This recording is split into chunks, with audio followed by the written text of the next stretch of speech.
Hi everyone, you're probably wondering why I'm here today, and I'm here to talk about the effect climate change is having on cultural rights, specifically in the Pacific Islands.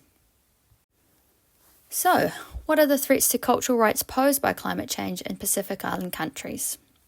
When we think of climate change, we likely only think of the environmental impacts it has across the globe.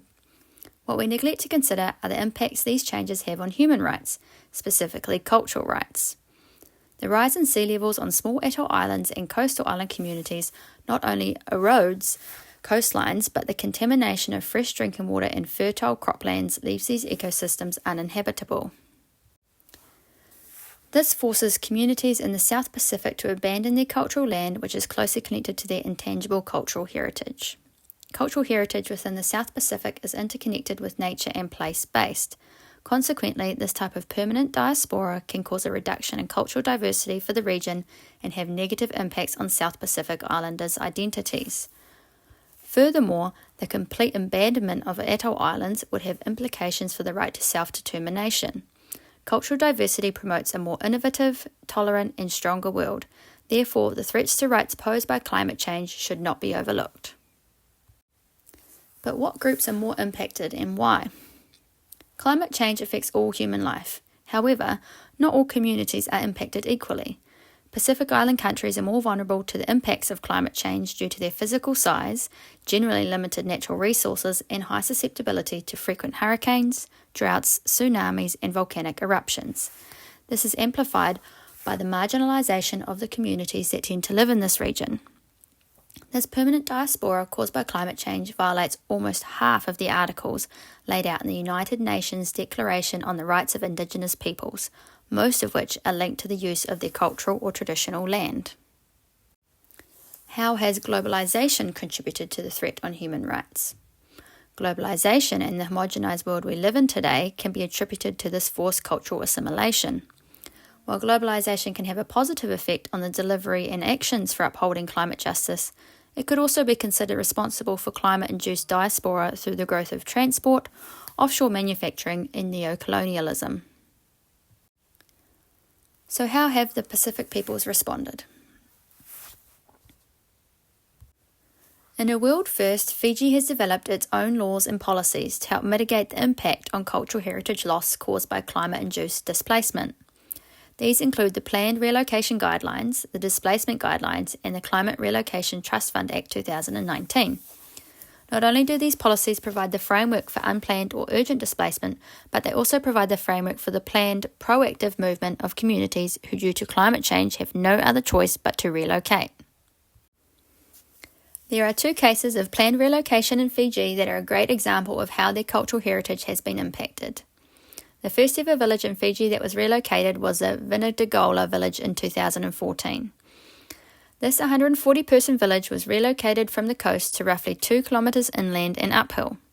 This was due to the rise in sea levels causing the village to be inundated with salt water, which contaminated fresh drinking water and created an ecosystem that was inhospitable.